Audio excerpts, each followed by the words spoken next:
Good evening. This is the second public hearing for the fiscal year 2021-2022 budget. It's September 21st, 5:33 p.m. Please turn yourself into the vibrate, silence, or off setting. Was the meeting properly advertised? Mr. Chairman, the 5:31 p.m. second public hearing for consideration of the final budget for fiscal year 2021-2022 was advertised in the Pensacola News Journal on September 18, 2021 in the board's weekly meeting schedule. The notice of proposed tax increase and the budget summary for fiscal year 2021-2022 were advertised in the Pensacola News Journal on September 17, 2021. Chairman, I move we waive the reading. Take a I'll second that. second, and we'll just do a quick hand vote. Yep. All in favor, aye. All right, motion passes unanimously. Adoption of the agenda. Excuse me, Mr. Chairman, do we have someone from IT? We're just going to use hands because it's not, they're all malfunctioning. Yeah, all of us. Yeah, we're all. No, it's just you. So the, Another budget, but we put it back, yep, down the so, move the adoption of the agenda. So moved. All right, please vote. Motion passes unanimously. 5:31, public hearing for consideration of the final budget for fiscal year 2021-2022. Administrator Moreno. Mr. Chairman, Commissioners, this is the second of two required public hearings for the board to adopt the fiscal year 2021-22 budget. At its first public hearing held September the 7th, 2021, the Board of County Commissioners adopted the tentative millage rates and budget for fiscal year 2021 and 2022. The law requires that prior to consideration of the final budget, an explanation of the rollback rate be provided and entered into the records. The rollback rate is a computed millage rate that would generate the same amount of ad valorem tax dollars as the prior fiscal year based on the proposed year's tax roll, excluding new construction. The millage rates tentatively approved by the Escambia County Board of County Commissioners on September the 7th, 2021 are 6.6165 for the countywide millage rate, 0.3590 for the library municipal services taxing unit, and 0.6850 for the sheriff's law enforcement municipal services taxing unit. The aggregate of these millage rates proposed for fiscal year 2021-2022 is 3.24%, above the rollback rate of 7.2252 certified by the property appraiser. This represents the percentage increase in property taxes tentatively adopted by the board. Staff has recommended one amendment to the fiscal year 2021-2022 tentative budget. This amendment is for the recommended/directed changes to the tentative budget, and that's an overall adjustment of $0. The revised budget will result in a balanced, unified budget of $568,262,165, which is a 3.3% less than the adopted fiscal year 2020-2021 budget at $587,933,284.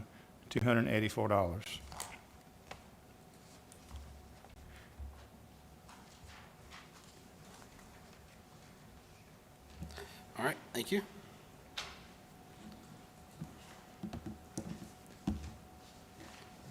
All right, board, we do have some speakers for the item 2.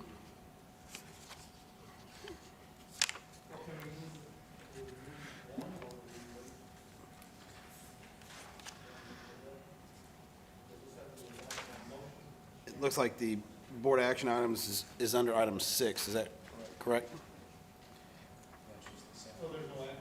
Not on this one. Not that I see on this one.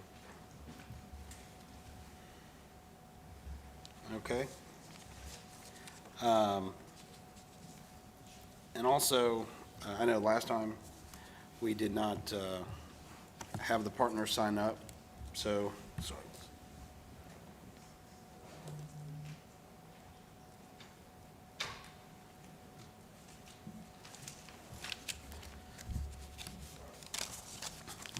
So I'll just run through them real quick, just to make sure that we don't have anybody that's here to speak on them, and then as I, Mr. Chairman, I'll need to make an amendment.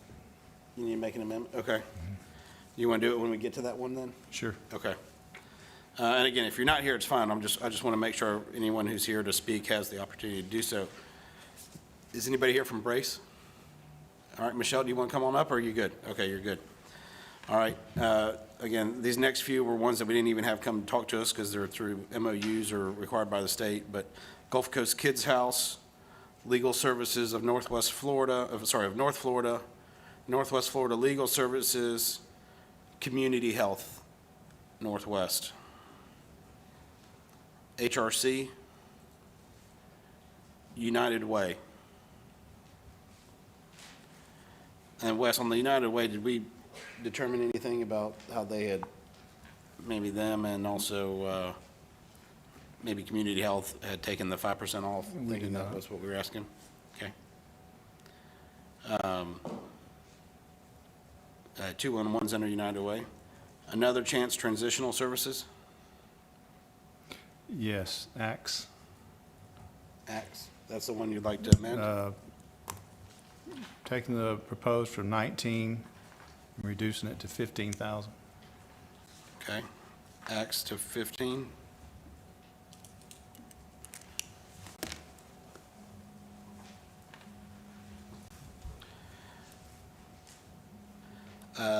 Council on Aging. Center for Independent Living of Northwest Florida. Gulf Coast Veterans Advocacy Council. James B. Washington Education and Sports. Mr. Chairman? Yes, sir. I would like to propose to take that from 14,250 to 10,250.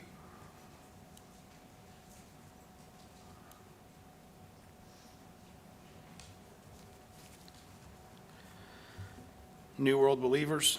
Mr. Chairman, I would like to propose from 14,250 to 10,250. Pensacola Caring Hearts. Wildlife Sanctuary. Health and Hope Clinic. And what do we had them at, was it was 28.5, okay. And Mr. Chairman, I do note that it says new, but that is incorrect. That's correct, you're correct, yes, They sir. were here last year. Reentry Alliance Pensacola. And Board, I haven't necessarily talked to Vinnie about this, but I do know that, of course, with the homelessness task force, and I know that Vinnie's involved with that, I believe. You know, we have not done anything for homelessness that I thought we were thinking that we might with our ARPA or what had originally been the CARES money. So I didn't know if that was something that we wanted to look at this with, or I do know that I think the homelessness task force will probably be coming to us after their meeting that they had with the city last night, so. Mr. Chairman, so Yes, sir. let me go on record. And Reentry Alliance, quite frankly, didn't ask for homeless money. They asked for reentry money for crime. And so, I mean, the reason I recommend it, that they get with Chief Powell and look at day reporting centers and our corrections budget, and I'd be supportive of that. And, Okay. I don't want to confuse reentry with homelessness for me. Sure.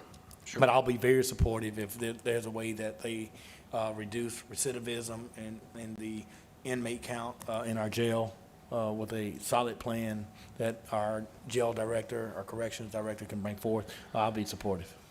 And I mean, it's something that we did have, we were helping fund the program previously out of these monies, and again, didn't know if that was something we wanted to look into, because it does help offset that money that we're suspending in the jail. Oh, absolutely. Listen, I've yelled and screamed from the top of my lungs about day reporting and the reentry program since I've been elected. And unfortunately, there have been some failed programs that have not had measurements. And so that's Right. part of what I'll say at the end of this, that I'm not going to continue to vote for outside agencies that don't provide us with the measurements and outcomes that they say in their proposals, and they continue to come get funded. Sure. And so so I think there is opportunity. Robert, and you and I have spent a lot of time at FAC and NACO about very successful reentry programs, and Yeah. I'd be successful. But I think that falls under the umbrella, in my opinion, of our corrections department.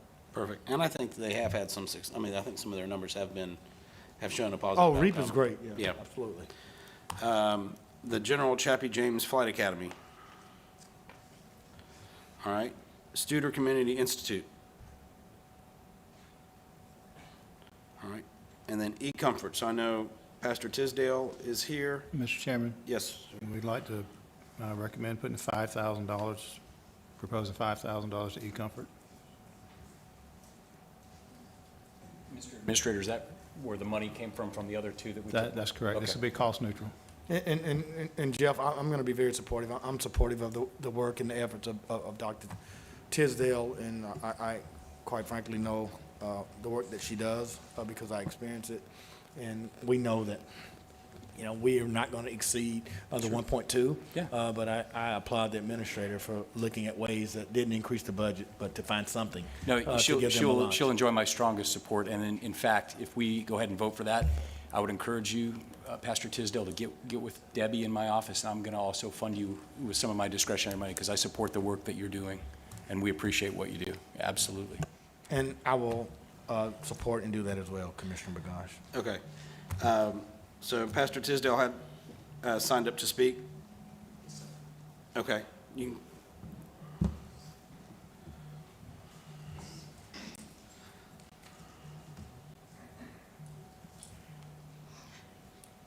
Good evening. Just want to say that what was published on Facebook was taken out of context, and I apologize. I am Pastor Sylvia Epps Tisdale, CEO of eComfort Incorporation. After my retirement from Social Security Administration, I became founder of eComfort Incorporation, an organization that reaches out to the hungry, homeless, and hurting. eComfort began when Paysetter, a day labor company, was located across the street from the building. I saw guys hanging around early in the morning, getting ready to go out to work. I knew they had not eaten, so I fixed a big pot of grits, sausage, coffee, eggs, and went across the street to invite them to come over for breakfast. I saw how having breakfast would allow them to offer a hand up and not a hand out. So that morning, I told them that the breakfast was free, and that morning, 23 guys came across the street for breakfast. It touched my heart that I could not stop. This was April 2006. We now serve over 400 families every week, hot meals and boxes of food. We are a centrally located and essential agency. We are essential because when the pandemic hit, we never closed our doors. Just this year, we give out 60,000 pounds of food every month. Yes, 60,000, because we receive food from the food bank, feeding the Gulf Coast, as well as Farm Share. So we give out 60,000 pounds of food every month.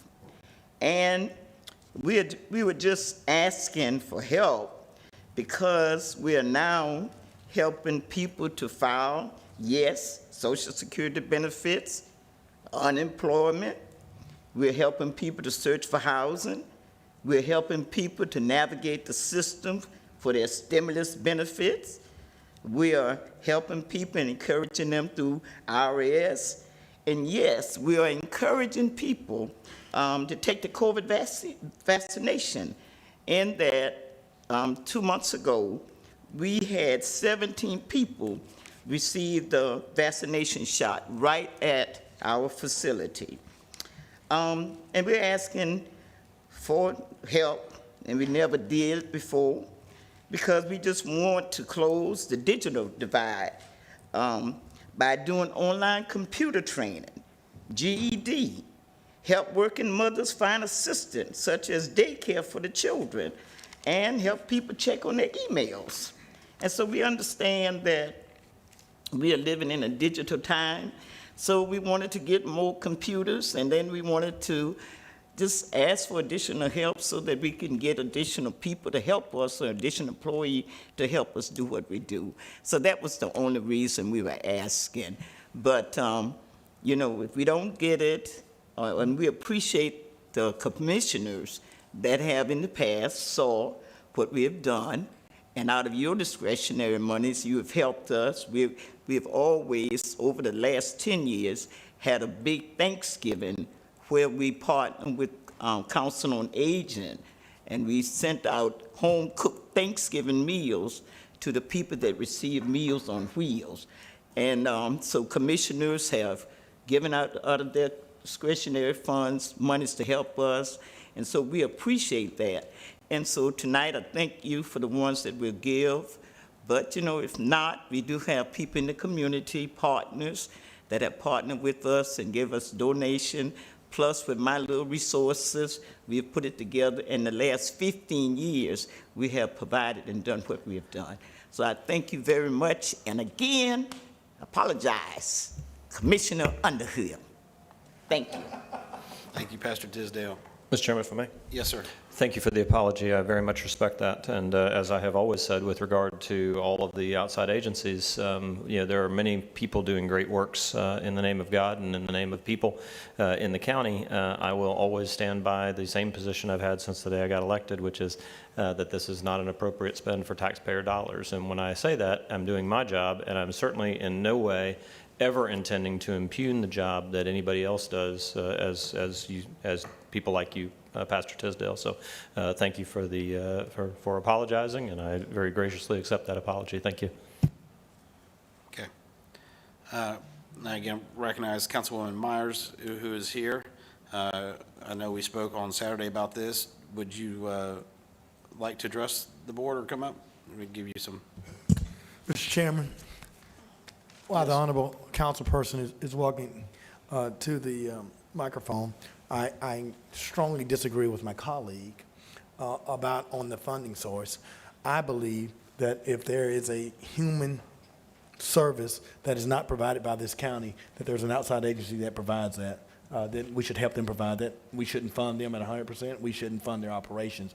But if there's a basic necessity that enhances the quality of life for citizens, I think we have that responsibility. If we're providing that service, if we were providing meals and food, then I certainly am anti to funding outside agencies for work that we do. I think we only fund for the essential services that we don't provide. Yeah, and again, I think it's, we dedicated and allocated a lot of money from the CARES money that we received for this same purpose of giving food to We gave over $1 million those in our almost community. to Manifood. I mean, yeah, Right. we have. And I think, Commissioner Berry, you have yours coming up, or your, On Saturday, yes. yeah, food distribution coming up on Saturday? Absolutely. Very briefly, I just want to speak in support of my commission, as my colleague, Commissioner May. I certainly agree with what he says, and it's one of the reasons that that the board, you know, after we were elected, you know, kind of instituted the access to these funds to, you know, to try to help organizations that may have previously kind of slipped through the cracks and didn't know as well how to navigate the municipal or the agency system to receive benefits. And you know, the thought is that, you know, local government's what's closest on the ground, and we should have some intimate knowledge of what these organizations are doing in our communities, and you know, thereby also should have some right and some responsibility to support those, in some way up here. So I think, this is something that I know Commissioner May sees. I have nonprofits in District 5 that I see the good that they do, and I feel like it's my right and my responsibility to support those that I see helping my constituents. Yes, sir. And Mr. Chairman, I'll weigh in as well. Obviously, there's a lot of money here on the board. In my first couple of years, I was concerned about it, but, the staff has done a very good job of putting together milestones and benchmarks, and now there's the quarterly reporting. And as Commissioner May and Barry both alluded to, much of what we're doing out there, it directly benefits the citizens that we serve. So, and there are intangible things that we gain from some of these organizations, and some that I'm intimately familiar with save us tremendous amounts of money on Medicaid reimbursements we would otherwise have to make for people going to the emergency rooms. Some of these entities that we're funding are actively fighting in the COVID fight. Health and Hope Clinic every week gives vaccinations for COVID-19. They do testing for COVID-19. They do dental for people that don't have dental. They take care of people that are working and have no insurance. And I know what Community Health does. So, to say with a broad brush, this is inappropriate, that's my colleague's opinion. He happens to be wrong. What we're doing with these entities makes life in Escambia County better for our citizens that we serve. Now, we're not always going to agree, and we're not always going to be able to fully fund every entity. And what I try and do is, when we can't do it, in the past we've had to vote against it, I've tried to come up with some discretionary money to help these folks. Because we've got problems in this community. Just look at our I-110. There are people out there hurting right now.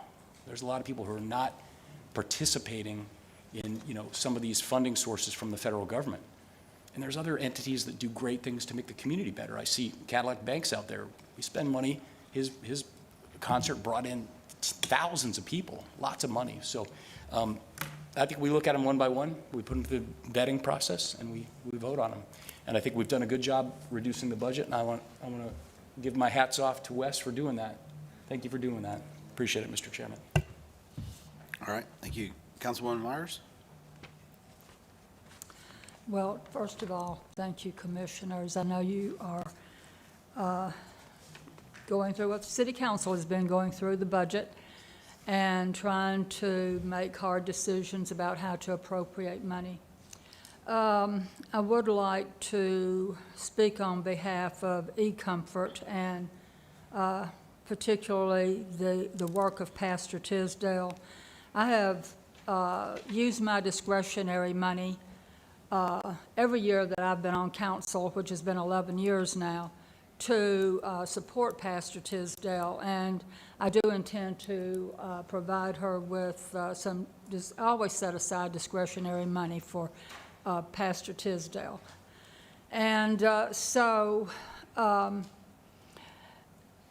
one of the things that I think the eComfort Center is doing that I think you need to know about that's very important, and that is providing access to the internet and computers to people who come there. And that is very, very important. I mean, nowadays, if you can't go online and fill out a job application, you're not going to probably get a job. If you can't, navigate a computer to get Social Security benefits or any kind of benefits, it's very difficult.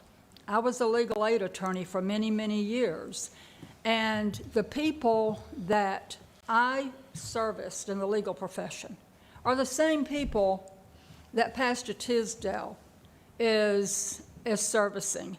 And I can tell you that the majority of the people that I represented were functionally illiterate. And when I worked at the Center for Independent Living for 14 years, a lot of the people that I interacted with, one of the things they needed, because being on disability and low income, was access to computers. So it's one of the things that Pastor Tisdale is trying to develop. She does have volunteers who come in and help people with the computers that she has to fill out the things they need to do to get resources. So I really feel that she services one of the most impoverished areas in Escambia County. And so I feel like that any investment you make in this organization, eComfort, and to help it grow, especially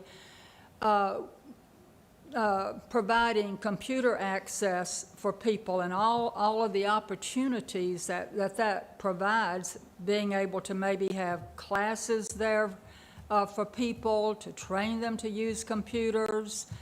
Having the technology there is just so important. So I really,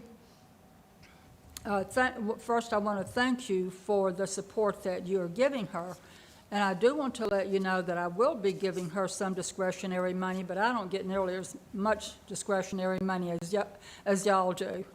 But just not trying to make y'all feel guilty. But any support you can give this effort will be greatly appreciated, and I think will be a great return on your investment.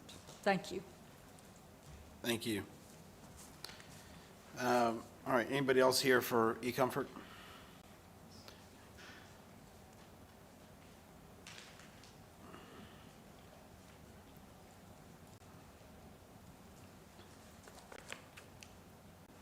Good afternoon or evening. I'm Dr. Calvin Avant, and I am the chairperson for eComfort's Board of Directors. And I've worked with Pastor Tisdale almost ever since I came back to Pensacola, close to about 20 years. And I have watched the work that she's done in this community. She's not a drum beater. She didn't have to run around and tell you about the after-school programs that she's ran for Bellevue, Warrenton Middle School, Bellevue Middle School, Escambia Charter, that they did train, they helped kids who were failing the FCAT to go in and tutor them and get them prepared. She's done a lot. They're just talking about the homeless, but I know the work that she's done, the overall work over time. And this particular project that she's talking about now, they're using it to have a resource person and be able to work and provide wraparound services for some people who normally would not get them. They have gained a rapport with a lot of people in those communities who normally would not go to other agencies. And they've been able to start getting those people so that they would have the ability to become stable and become self-sufficient. In actuality, you would get a big return on your investment by putting money in with her, because you're going to be able to, as Mr. Bagash has said, you're actually going to save the county money, because there are going to be a lot of things that would fall back on the county, but by virtue of the work that they're doing, it will not. That they will be able to be, the work that they're doing creates people becoming, again, like I say, self-sufficient. And that's what many people who, and if they don't understand how to work through the system, they stay where they are. And that's what the funds that she was requesting would do, help those people work their way through the system so that they could eventually get Medicaid, Social Security, unemployment, any other things that would help finance and keep them so that they could start always having their hand out. They would be coming so that they would be able to start taking care of themselves and not looking for someone else to take care of them. Again, I'd like to thank you again for whatever you decide to give the organization, but she could use as much money as she's asking for. She really could, because like I said, I've sat and watched the work that she's done, and she's been excellent, really excellent. Those who've been around and watched any of it, they know what I'm talking about. They know that the work that she does, and she's, like I said, she's not a drum beater. She doesn't run around and holler and scream about what she does. She just do the work. Again, thank you for your time. Thank you, Dr. Avant. All right. Anybody else for eComfort? Mr. Chairman, Yes, sir. I want to thank Administrator Marino. This is in the heart of my district. I know the work that she does in Inglewood CRA, and although it may not be all that we can get, as Jeff said, we're going to help with discretionary, but Wes, thank you for recognizing how important it was to figure out how to at least get her in the funding cycle, and so she can produce those measurements, and that's what it's really about, Jeff. And so maybe she didn't get what she wants, but when she comes back and we look at the outcomes, what you can do with this, and then the funding gets increased. So that's really what it's about. It's about a stimulus. And so, Wes, I appreciate you getting E-Care in the budget. Yes, sir. Perfect. Mr. Chairman, I want to mention, I should have said it when I spoke earlier, but I want to thank Wes for, for spending some time the last week or so, with me kind of talking about this, and it's nice to have something brought forward that I feel like is the product of the board's intent, and that's nice, and I appreciate that. So, thank you, and I think the changes, specifically with our outside agencies and this very, I think, appropriate and proper use of these discretionary dollars, I think, is a good example of bringing to us what the board intended. Thank you. Yes, sir. Yes, and of course, Pastor Tisdale, you alluded that a number of us have given discretionary funds, and usually I give mine for the Thanksgiving. I'm sure I'll do it again this year, because I think it's what you guys do over there is not is God's work, and I think, again, you've got support up here from, I think, most of the board, but also I know that you talk about salaries. Typically, we I think, again, not to speak on behalf of the board, but try to put it on programming instead of salaries, because we do want to see that money get to those that need it, and not saying that it doesn't get there, but and that goes for everybody, is that one of the questions in the questionnaire is how much of this is going towards salaries and overhead, and how much of it's going towards the programming, and we want as much of that to go to the programming as we can. Okay, Sisters of Hope Corporation. We'd like to propose 7,000. Okay. And then is there anybody here to speak for them? Okay. G Beta. On board, I know some of the discussion we had around this last time was if PEDC or something like that could work with it. It's worthwhile. I mean, again, I think our ROI could definitely be a lot greater than what we're putting into it. But I think you made the point. It was a little late coming in, and so hopefully they can find a home. I mean, and Mr. Chairman, let me say, and I hope that G Beta and Florida West can work together. I see this as an economic development initiative, and it should become out of economic development dollars. And, we only have so many economic dollars. How do we work that out? I mean, if it's producing the results, and then so obviously that should be a conversation. But I certainly don't think that it should come out, in my opinion, of the human services and social services that we're doing. It's an economic development, and it certainly should not be in that 1.2. It should be done in economic development. So hopefully as we move, I'm sure there'll be some amendments to the budget at the beginning of the year, and I would encourage, to have that conversation. I see Scott Luth here, and I would encourage DC Reeves and the Studer Group to get with Scott, because we've allocated so many economic development dollars. Let's figure out how we just work together. Sure. I mean, I just don't think it should be in that line item. It should certainly be in economic development dollars. Yep. All right, and then Huts for Our Friends. Okay. And then my other speaker, Cadillac, you want to come on up?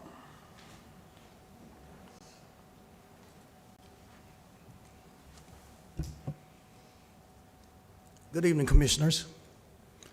First, I want to start out by thanking the Commissioners who attended this year's Gulf Coast Summerfest Jazz Edition. I really was blown away by this year, especially during a pandemic. We have traced back to a couple, 2,000 or 3,000 people who attended the festival. Thank God no one has came down with COVID-19. So that leaves me with the conclusion that probably everybody was vaccinated. I think that was good. Now, moving on to 2022, after talking to Ms. Darian Schaefer, we couldn't come to an understanding as which direction we needed to go. By him being new, he needed directions from the board. We just got the numbers back from this year. So basically, from what he's telling me, is that whatever the board want to do is good with him. So that's why I'm here. Other than that, we wouldn't have been here today.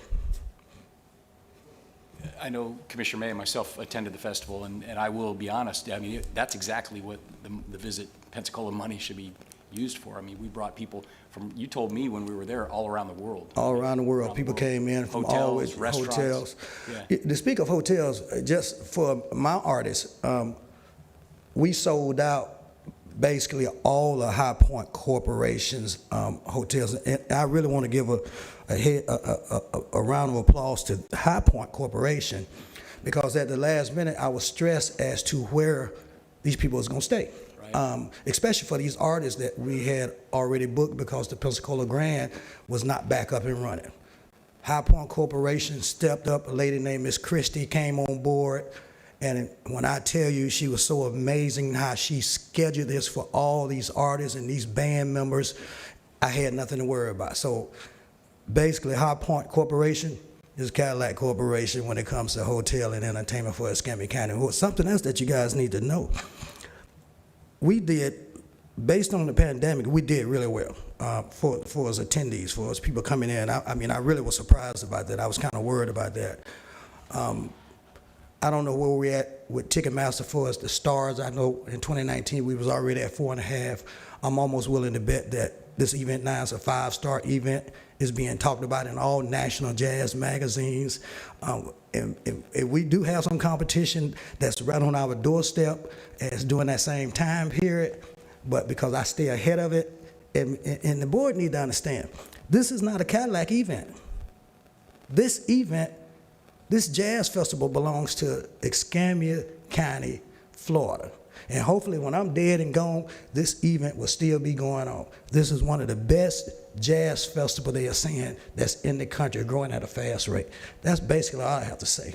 But we need to have some kind of discussion with Mr. Schaefer how we can move forward. Yeah, absolutely. Well, I would support Darren, if there's any way you can work with Cadillac. I mean, did you come to the festival? Were you out there? Did you see it?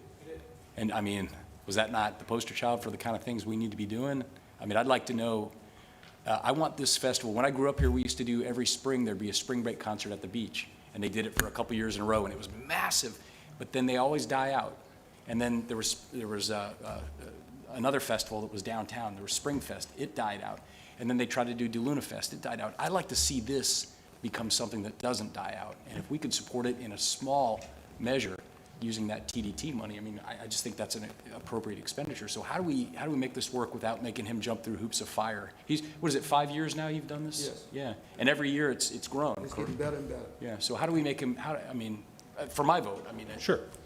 So let me say a few things. Okay. You know, Visit Pensacola has responsibility for marketing the destination as a whole, and we do that in a lot of different ways. When it comes to events, we have the event grant program that was developed that is a process to help new events get started and existing events get to the next level.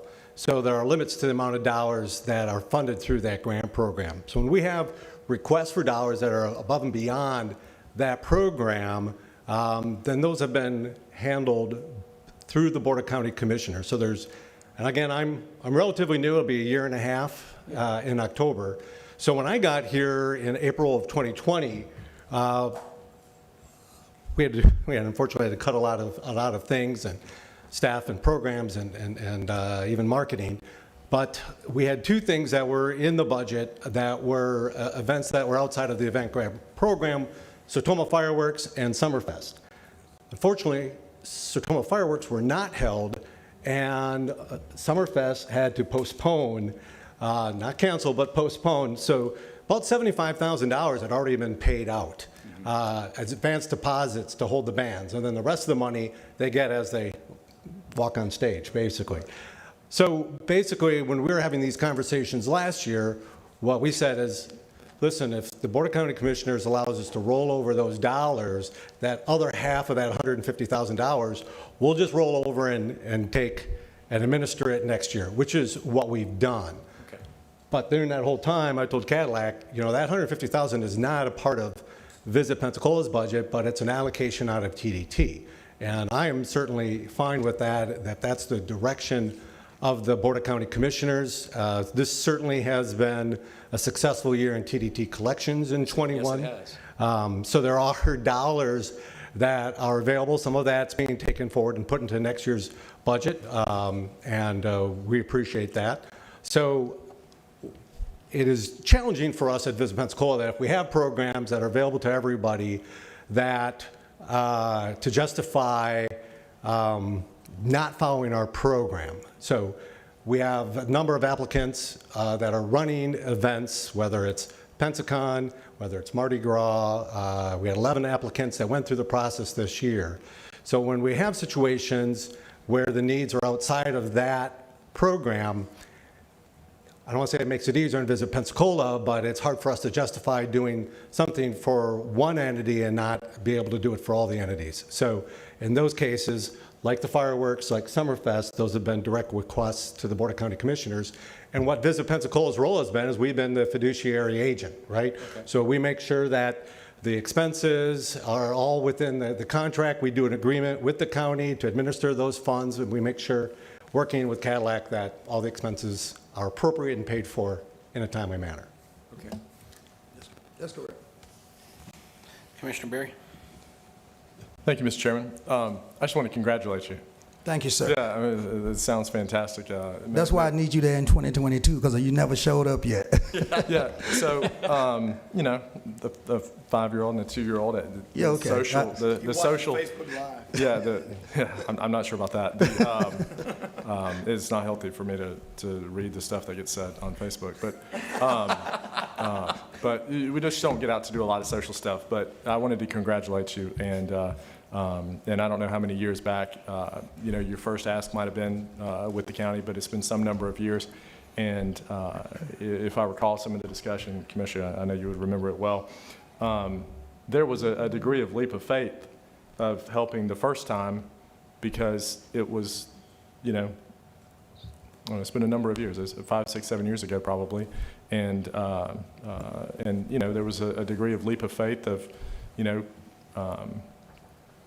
people, you know, some people might have doubted your ability to put something like that on, you know. Yes. And I think that since then you've done nothing but show them, you know, with some seed money, that you can, you know, you can be a success and you can deliver rooms, you can deliver people to our community that, you know, may not organically be here or may not have organically been coming here. And that's what the purpose of these dollars are, you know, yes, in my opinion, is, you know, there's no reason to advertise to people that are already on their way. Yes. You know, these are right. You know, hopefully bringing people that would have had other destinations. And it's, you know, Commissioner Burgash, either Commissioner Burgash or Commissioner May mentioned, you know, a couple of events that have come and gone over the years. And I remember, you know, some from, certainly some from my youth. And these things are tough. They're tough to put on. And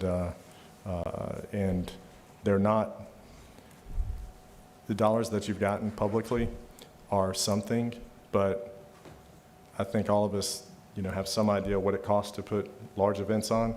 It's a lot. You're not going to be successful just because of that. Right. So it takes a lot of, you know, a lot of personal, you know, a lot of that knowledge of actually, you know, the industry that you're, you know, that you're so deep in, you know, the type of event that you're putting on. It takes a lot of knowledge with that, and a lot of ability to negotiate with the people that you're trying to bring to town. And yes. If Mr. Banks can do one thing, I think it's negotiate. Yes, he can. So yes. That's so that may be one of the reasons. Absolutely. Well, it's well, you know, one is viewed often if they have a coat on in one of those narratives, and often viewed in another if they don't have a coat on, when the outcome or the intent may often be the same. Thank you, sir. Thank you very much. Commissioner May? Thank you, Mr. Chairman. And Cadillac, I think that your event's been successful, and I don't particularly like jazz. I would prefer going back to Gladys Knight and the Blues, but that's just a personal preference. But if we are bringing in tourists from across the country, I think that that's impactful. African-American tourism is a added component to any tourism module. And so I'm a big sports tourism guy. I'm a big cultural tourism guy. So I appreciate it. Darren, for me, the reason I like for it to come out of visit is because of duplication of services. I mean, when we directly give someone some money, we're not coordinating the advertising, the marketing, the showcase, and where someone independently may go out and spend buying advertising without coordination of what Visit big plan is. And so even on the ROI and looking at, economic impact, heads and beds, all those things, that's what we allot a lot of money to Visit to regulate for us. And so anytime that we're doing a tourism event, I would expect that it's not the capabilities of our staff to manage that it's Visit that has to report back to us the ROI on our tourism dollars. I expect for Scott Luth to bring back me an ROI on my economic development. I'm not going to we don't have the staff. Our people are not traveling tourism people. They're public administrators and workers, and it's not their responsibility nor their job to be able to provide back to this board the benefit for the community. And that's why I think that it's important that Visit is engaged to do it. And I think you certainly recognize the support that this organization has from this board, and I would hope that there would be a way that you could work with Mr. Banks. I see the visual and the feel good because I love people, and I feel the atmosphere when I go there. The X's, the O's, the ones, the twos, the analysis, and what it brings about compared to other organizations, whether it be Pensacon or whether it be anything else. And so if you were ever to bring back an analysis and say that there was not an ROI versus Symphony on the 4th of July or Pensacon here, and Mr. Banks didn't do it, you'd find me hesitant on support. But to the contrary, the information that's being provided is that it's a positive impact. And so for that, I'll be supportive. But I certainly would want Visit to continue to honor their mandate of managing tourism, and so we can get those reports. Commissioner Thank you, Mr. May, Chairman. it sounds like you were sitting in a TDC meeting or something, because, that's exactly what I would Visit is, never go to those meetings. what Visit is trying to do with their outside agencies. And I think the difference between this and the rest of those is that this is funding the operations. This isn't just marketing. And how long do we continue to fund the operations of an event? Like I said the other day, my invitation must have gotten lost in the mail to come check it out. But again, I'm not saying we're not support it, but if it's doing as well as you're saying it's doing, then we've said for the last 3 weeks, that our goal is not to leave these on a continuing funding base. So how is this any different?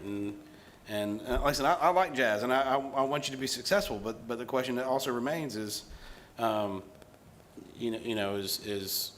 is what's in the future? And I've asked that ever since I've gotten on this board. I think if we're looking for marketing help with Visit Pensacola, I think that is what they do, and that's what we're here for. So I think we just need to have a bigger discussion on that. Well, and Robert, it's candidly, as there's asked for an audit on the the tourist development tax money, exactly how it's going, what is really the impact? Who's wagging the tail? Quite frankly, we should have a clear vision for expected outcomes of how this board wants our community to be, with clear measurements. And what do? You have comparative analysis to say what is the impact, this event versus that event. And if you don't have that, it's unfair to make any assumption. And so I would assume that from what I get from Darren and what I get from Cadillac, that this is a great event. I mean, that it's filling up hotels, it's filling up restaurants. I mean, and if that's contrary, then I think that that's a further discussion. And quite frankly, it's not a discussion at the second budget hearing. I mean, we started Well, putting out again, this is the first requests. time we've had this request come in front of us during the second budget hearing. No, I don't think that's true. It's come in front of us for the last 5 years. I know, but it hasn't been in any budget up until tonight. Is that not accurate? I don't know. I mean, It Cadillac would didn't have to come in front of respond. TDC. It didn't come in front of us in the first budget hearing. It Cadillac, didn't come when's the in front first of us time you requested money? I'm sorry, excuse me. When did you request funding for this The event? last time funding was requested, it was in 2019. When we got to 2020, there was a discussion with Visit Pensacola and Steve Hayes. Their agreement with me, we didn't come before this board. It wasn't a back and forth with it, that they would pay for talent and marketing, that I would pay for marketing, and they would pay for talent, and that I would pay for all the rest. My point is kind of, maybe this might not make no sense, basically, Commissioner Bender, what I'm finna say. And work with me. If I'm wrong, tell me I'm wrong. I can live with that. If I'm creating an event every year where I can show you text messages from Montgomery, Alabama, Vice Senior Chairman of the Board of Chambers, talking to the mayor, talking to the councilman, talking to the city council and the commissioners, wanting this same event in Montgomery, Alabama. I can show this to you. But I wouldn't do that.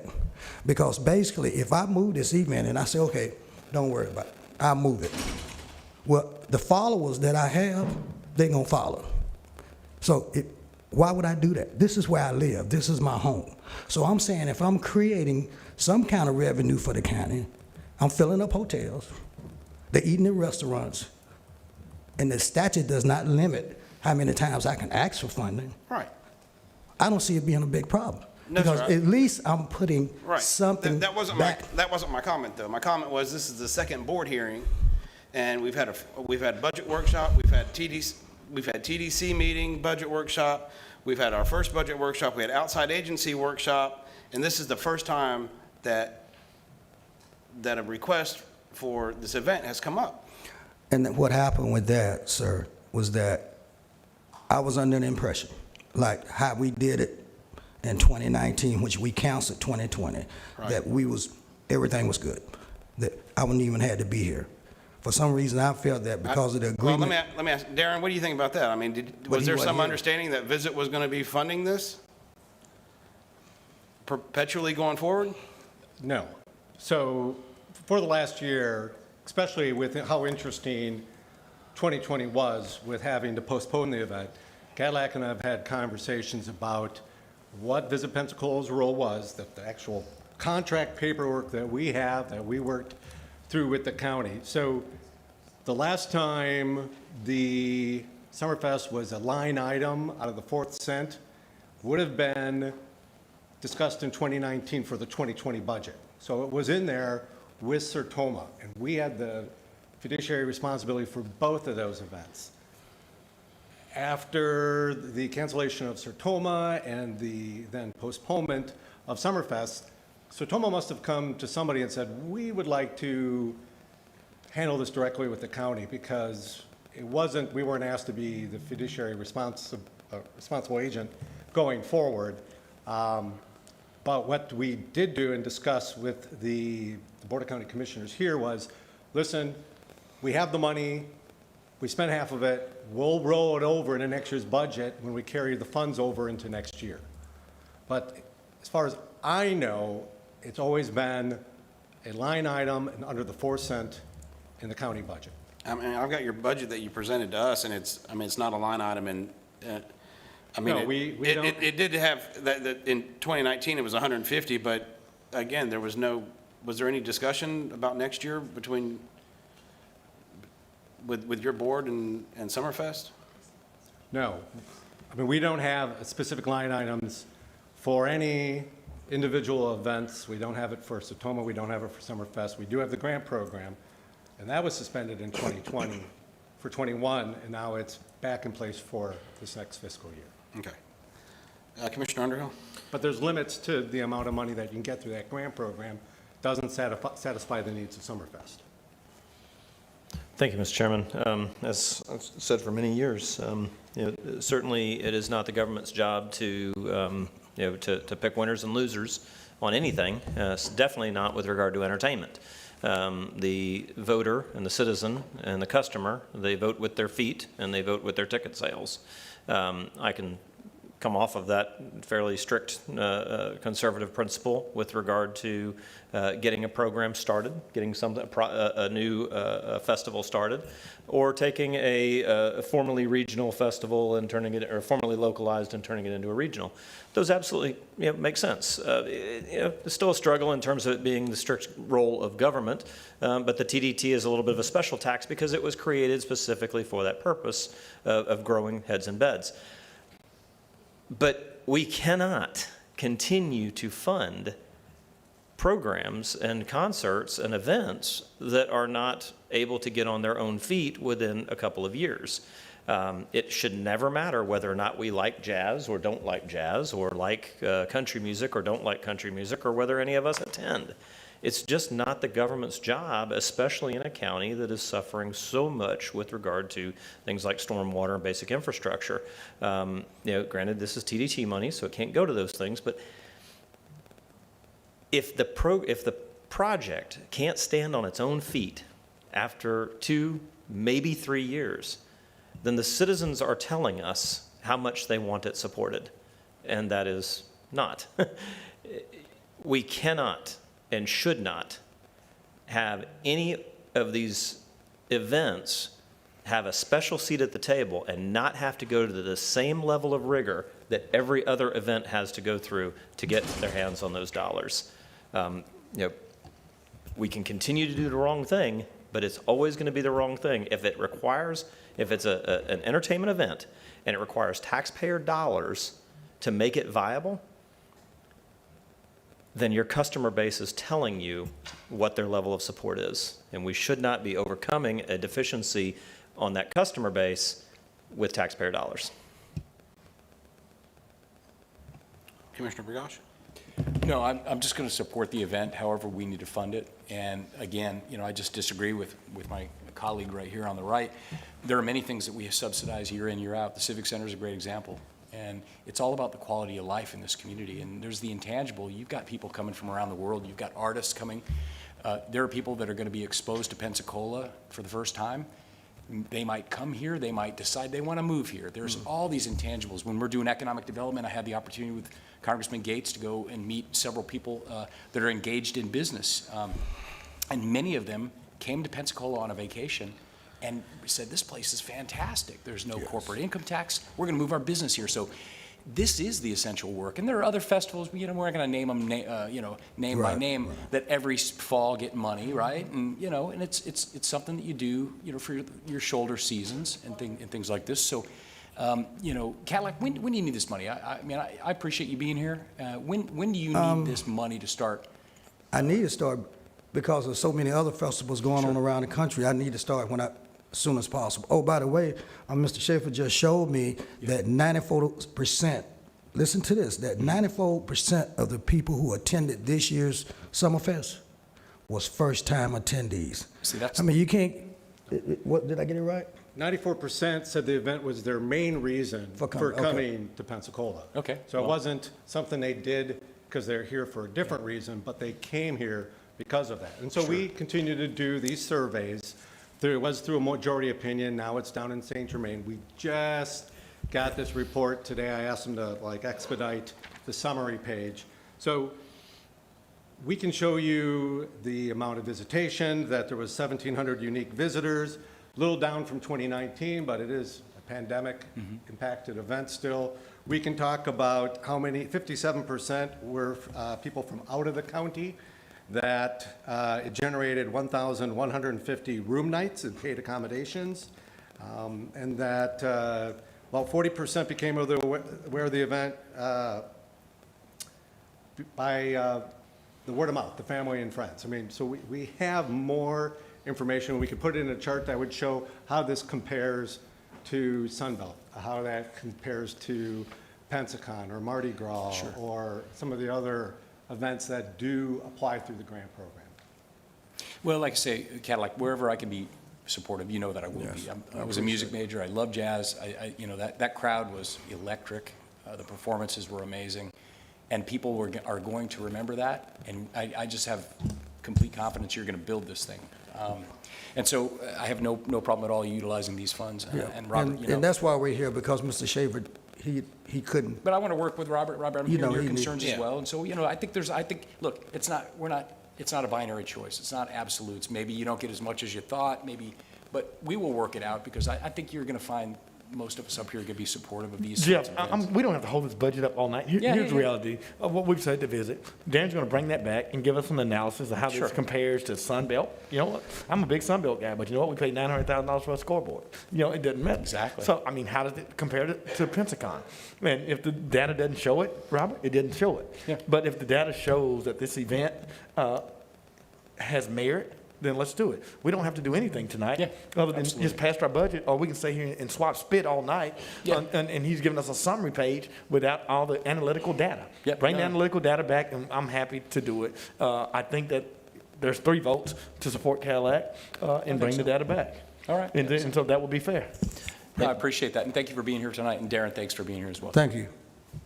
Real quickly, Darren, what's your sample size on that majority opinion?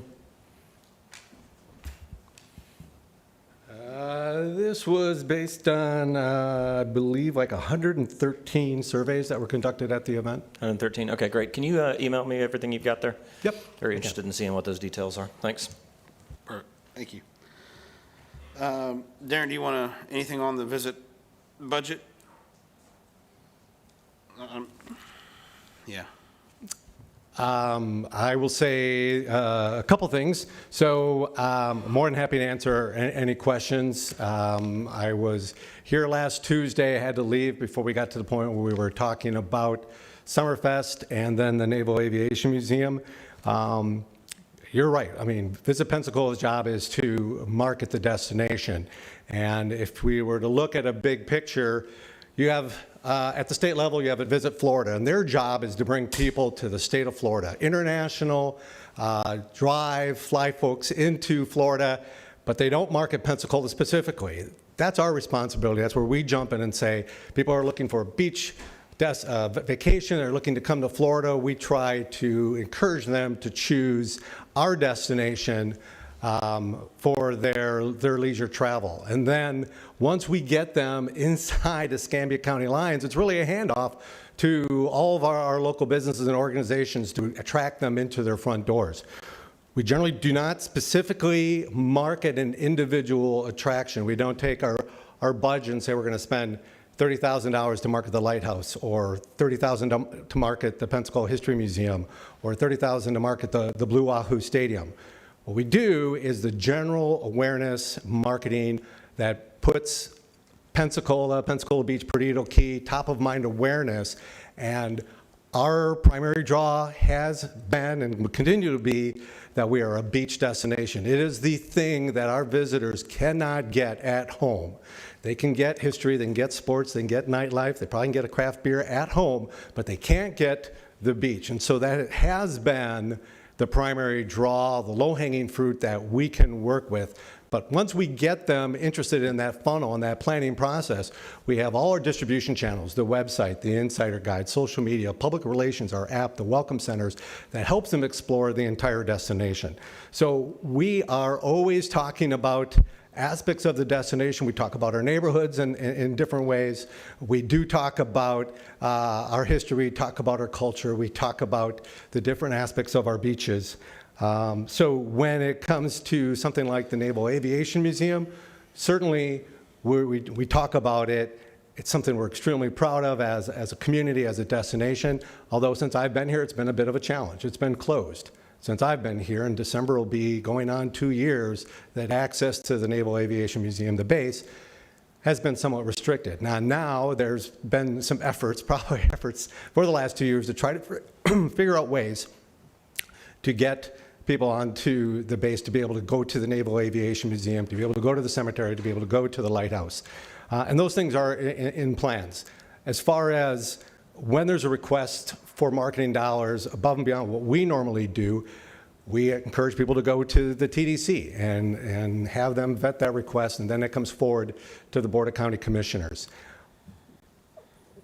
We also, though I will say, have to be nimble, and we understand our leadership role in our tourism market, that when a unique situation comes up, someone has to step forward, and that is Visit Pensacola. So most recently, an example of that is we're looking at the very real possibility of the Blue Angel Homecoming show being canceled. I mean, that's where it was going, and that there had to be some decisions that had to be made rather quickly that couldn't involve TDC meetings or Board of County Commissioner meetings, because the potential media hoopla that could have been created over that, and the negative media that would have come out first was that the show was canceled, and that's what people would know and hear, and we didn't ever want it to get to that point. So we stepped forward and guaranteed that those expenses would be paid.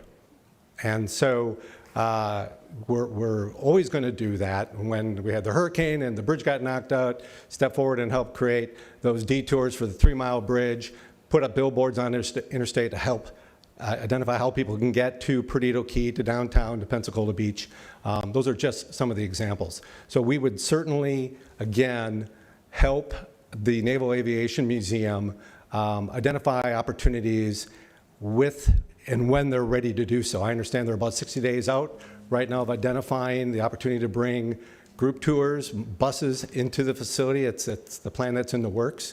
And I think in general, a lot of the marketing that the museum has done has been in market, which again, typically is not what Visit Pensacola does. We don't do as much in-market advertising. We do the advertising that's outside the area to bring people in. So we would definitely make an effort to, well, we will sit down, in fact, we're sitting down Thursday, to have a conversation about their timeline, what their ideas are as far as how they would reach the market, but generally they have been targeting the folks that are in market to bring them out to the museum. Certainly, that is what we do, is bring people into the market and make those connections.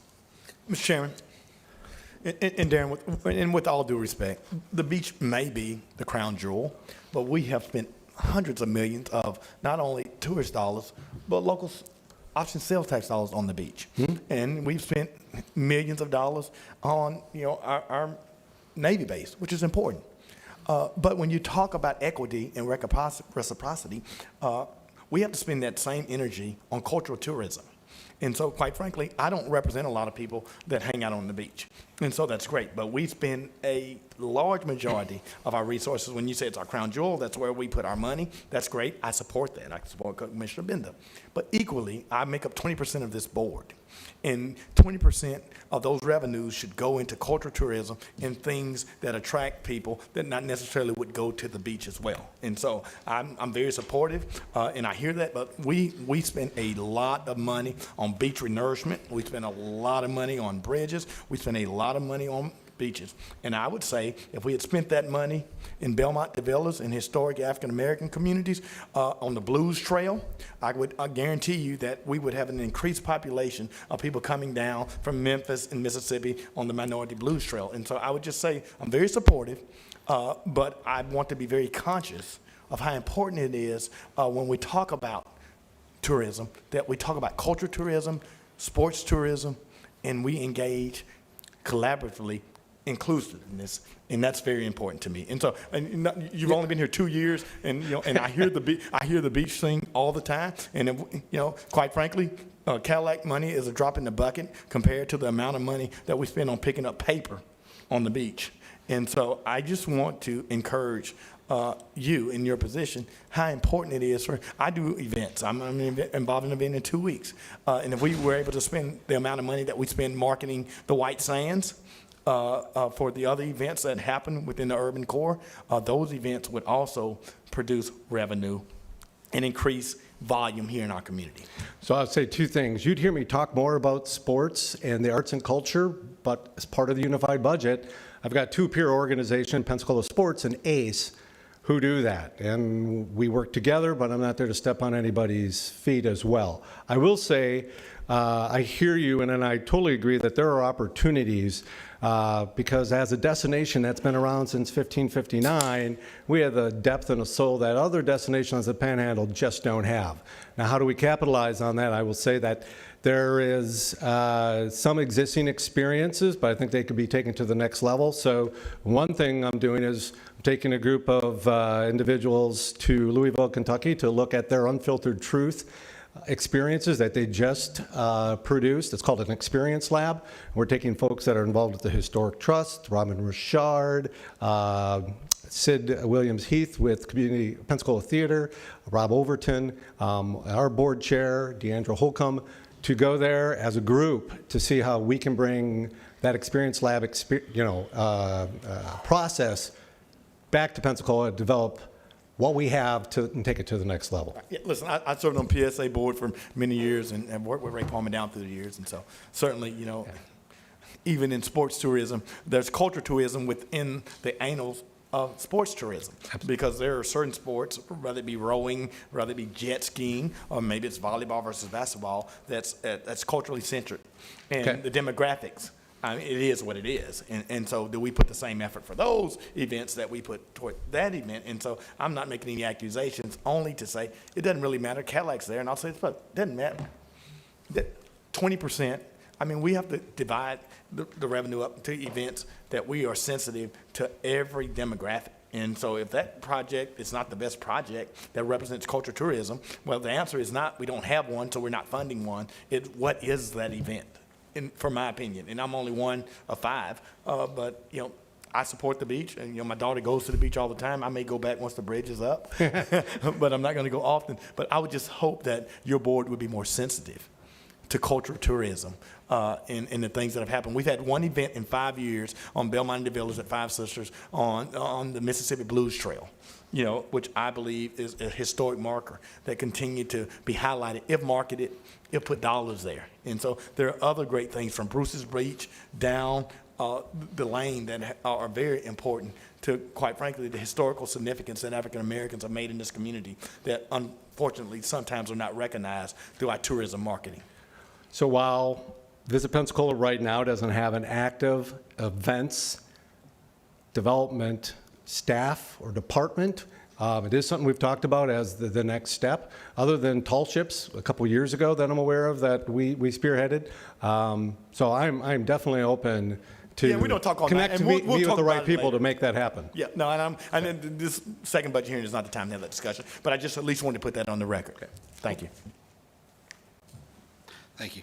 And like I said before, Commissioner May, most of the beach renourishment has come from the residents that paying lease fees. So Jeff's lease fee that he's going towards now has gone towards renourishment. Yeah, but there's been some other county dollars. I mean, when Santa Rosa loaned $6 million, so I get it. Right, Their right. lease fees, but their taxes, lease, we call them lease fees, taxes, whatever. They're still revenue, and Right. and I'm fine with it. Robert. I support the beach. No. I'm a big beach person, but there is a sense of reciprocity that's not the only tourism that we have in Escambia County. And if we lean together the majority of our dollars there, you will never build up the other legs of the pyramid if that is your main focus. If all our focus is the beach and the base, how do we expand tourism? Look, here's the deal. I mean, I don't care how much money they spend on marketing. The beach is going to be full Labor Day, Memorial Day, and 4th of July. You don't have to market it. The White Sands have been marketed and branded. I agree. Coca-Cola didn't have to run a commercial. They just do it. People are going to drink the Coke. I mean, and so. They still run those polar bears at Christmas, but Right, all yeah, that I to mean, say is, so, is that I do appreciate that the No. TDC did vote to put in $500,000, which is the first time that they've put money towards beach renourishment. And so I was just pointing that out. No, that's right. Yeah. I mean, I think Commissioner Berry and I have been very supportive of beach renourishment. I mean, listen. And I appreciate it. Listen, I do. I mean, it wasn't a dig. I was just. No. Hey, we're good. I'm a Yeah. Bible believer. I mean, should you build on a Berry Island? I mean, it's biblical. I mean, so I'm good with it. Sure. Commissioner Berry? Yeah, the lease fees are much less than they were. That, So just, whether that's whether that was a good decision by the board or not, it's a fact. They are much less than they were, so, Yep. All right. Any other with the, okay, nope. All right, anybody else with the, under tourism? Darren, we good? Anything else? Darren? Anything else? Okay. All right, anybody with any of the other unified budget entities? Also would like to recognize the TDC chairman, Mr. David Baer, back there. Afternoon, evening. Okay. PEDC, Scott, anything? All right. Gulf Coast Minority Chamber of Commerce. Ryan's waving support. Escambia County School Readiness Coalition. All right, and then Commissioner Berry, for the Century Chamber of Commerce, there was an amount requested but not proposed for 50. Did we add that in? Yeah, well, it is proposed for 50. You mean, there was not one requested, but there is one proposed for 50. And it's not, and we do need to change the line item.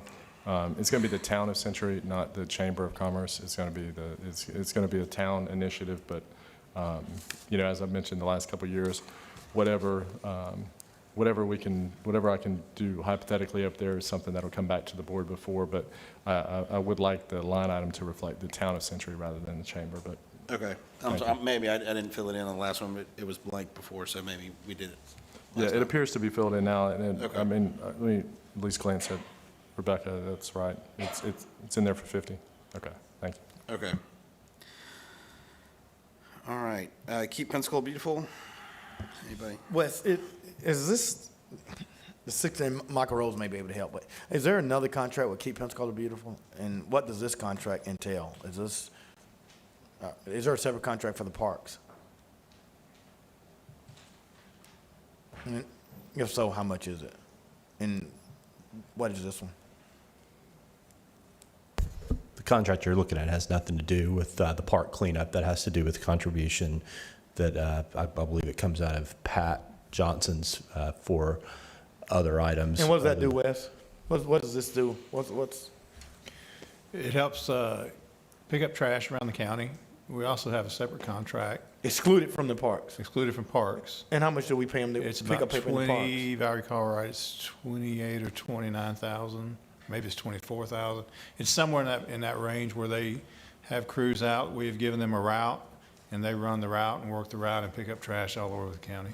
And Jeff, I said that to say that, our right-of-ways are horrible, there's trash, but we are making a $100,000 effort just to pick up paper in Escambia County when we get complaints that we're not doing anything. And so that's not to put you on the spot. We're spending $100,000 in this county to pick up paper, and our neighborhoods are still trash. But we are making an effort. And if you add to that the personnel time that's related to the crews, those RCO crews, we have I believe a couple of female crews that are picking up trash that are dedicated to that currently, right, Wes? That's correct. We have about 4 to 5 crews that are dedicated to that. Yeah, so I mean, that's, how many people do we have on a crew right now, 3 or 4? It's not 6, is it? It's not 6. It's usually going to be 3. Okay. I mean, so it's a lot of personnel expense that's getting spent just to try to beautify the community as well. And we're measuring that, right, Wes? I mean, we measure how many tons, how many bags. Absolutely. I can bring you that or get you that information. It'd be great if you brought it We back and sent it are out. measuring and tracking it, yes. And Mike, if you could send how much trash you're picking up in your parks, that would, and Jeff, I say that because you, like me, get beat up all the time about how much trash is in my district. And so I wanted to be supportive of picking it up, and as you said, Commissioner Berry, we're spending more than $100,000 with our inmate crews and all those. I mean, I don't, and if we can quantitate that, Wes, it's exactly what resources we are providing to picking it up. I mean, because sometimes we got to change the culture. I mean, it's kind of like you can't arrest your way out of crime. I mean, you can't pick up your way out of litter. I mean, we got to change the attitudes of citizens with this trash. Yeah, I can get that information for you. I can assure you our grapple trucks are busy every day picking up big bulky waste, and our crews are busy picking up I mean, paper and litter. 15, 18 people of dedicated work is mid-6 figures of county spend, especially, with that supervisor on property. It's probably closer to $600,000-700,000 of real benefit. And I know during the North Point cleanup, they had one of those female crews going through picking up trash. So, Commissioner Barry, I think you ended up rescheduling your cleanup is this coming Friday, so hopefully everyone got the message on that. And Commissioner Mack? Mr. Chairman, not only that, I mean, when we talk about the cleanups and the CRA, the resources and the staff that we're putting there, and that's why I was asking Wes to put a dollar value. I mean, because, I mean, public safety obviously is our number one priority, but citizens want and deserve a clean community. And that's, you know, like a big, I mean, drainage and sidewalks, but keeping the neighborhood clean is very important to Yes, the sir. citizens. Okay, are there anybody from the outside agencies that I may have missed? Anybody that would like to say anything else on those? I mean, all I would ask, Mr. Chairman, is Okay. to the administrator, that we have projected outcomes Chandra. and measurement tools, that, you know, we periodically get those reports, because we fund them, I guess, periodically, or when they send requests, to make sure that all the outside agencies are meeting the outcomes that were stated and the mission and that we projected, and that we continue to measure them, because I don't Yes. think that we should be writing a blank check.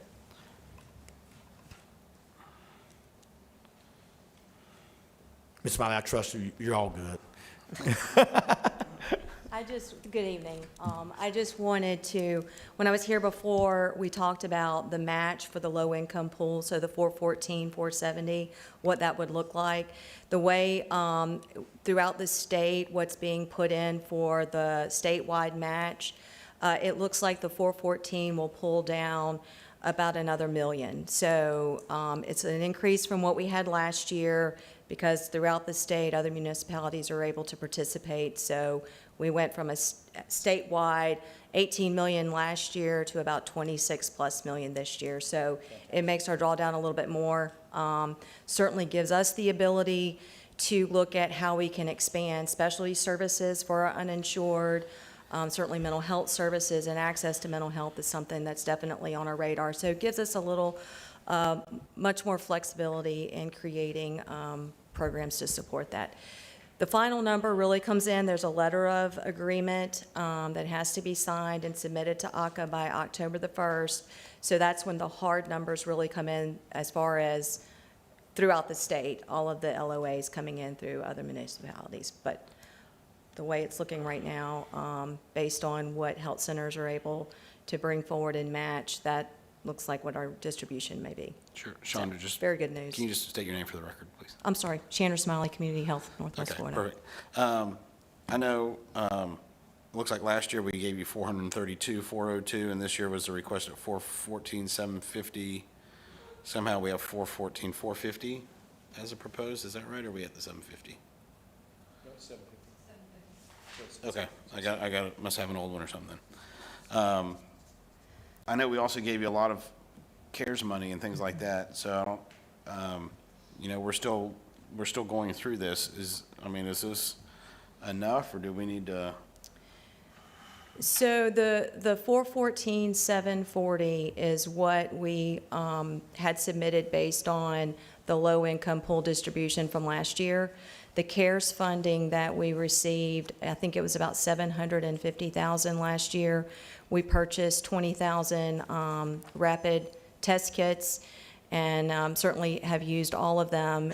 But we have been the recipient of some federal funds and support that we are applying right now to purchase those test kits. So the 414, 740 again pulls down what we need for the low-income pool.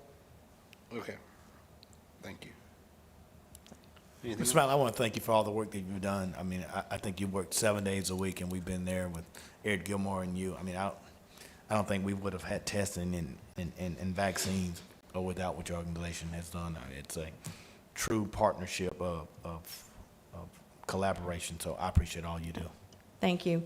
And Commissioner May, I want to thank your staff at Brownsville, Leroy and Claire. They're like our family now. They certainly have welcomed us, and we're there even today, 3 days a week, doing vaccinations. So I want to acknowledge your staff. They've been It's great. been a long journey, but let's get through it and make it, and then we'll have a big celebration. Yes. Perfect, thank you. Thank you. And then board, I was working off my old sheet, that's where I take all my notes, but I know that we did put Center for Independent Living down in local option sales tax fund. Did we only fund them at 30,000 last year, or were we looking to do the larger amount to? Okay. 30,000. All right. Okay, anybody else? All right.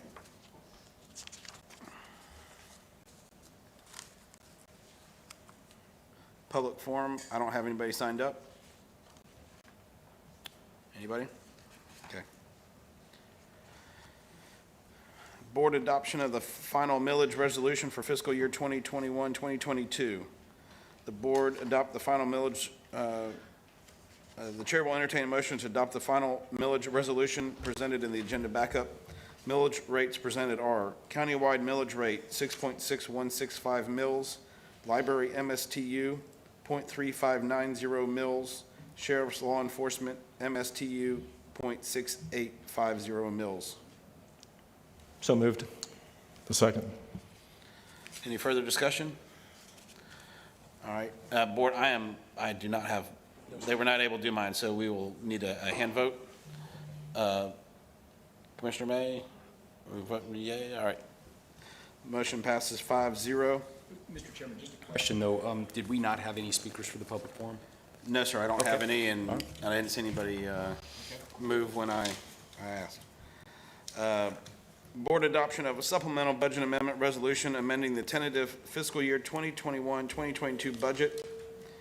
The board adopt the supplemental amendment resolution amending the fiscal year 2021-2022 tentative budget in the net amount of 0 for the following reasons. Reversal of cost allocation plan budgeted amounts and budgeting these costs in amounts similar to previous years.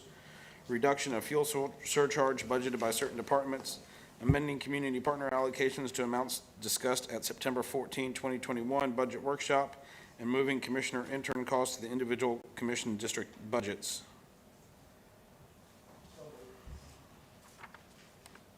Second. Madam Attorney, at this point, I probably need to read my disclosure. Right, so I think that it would be best for you to do that at this point. There's no question you can vote on the overall budget. You have to, as a commissioner, I would Sure. say, vote on the overall budget in number 3, but, yeah. But at this one, I will not, I will abstain from voting on this one. Do you want to just do that one as a separate vote? No, I don't think we need to. I'll just abstain from voting here, and that answers the mail. Yeah, so that's what I'll do. Ladies and gentlemen, I have to abstain from the vote on this due to the fact that one of the entities that would be receiving funds, my wife is employed at one of those entities, and so therefore this would inure to the special gain or loss of my relative. Therefore, I will be abstaining from this, and I have filed the necessary paperwork with the attorney and signed it and dated it. Thank you, Mr. Chairman. You did mention it's Health and Hope. Yes, I did. Okay, I thought so. I did say that. It's the Health and Hope Clinic, yeah. Okay, second. Still stands? Second. Okay. Any further discussion? All right. Please vote for the yeses. Noes? Abstain? So motion passes 3-1-1 with Commissioner Underhill in dissent and Commissioner Burgash in abstention. The chair will entertain a motion to adopt the final budget resolution of $568,262,165 for fiscal year 2021-2022. So move. Second. The second. Mr. Chairman, is Yes, this sir. where we would have discussion about anything that would be potentially changed? This is where I would entertain it. Yes, sir. I'm sorry? Yes, sir. This is where I Yeah. would entertain it. So, Rebecca, in the sheriff's budget, the way we've got the line items and everything, I believe there's $800,000 in there for leave buyback. Okay.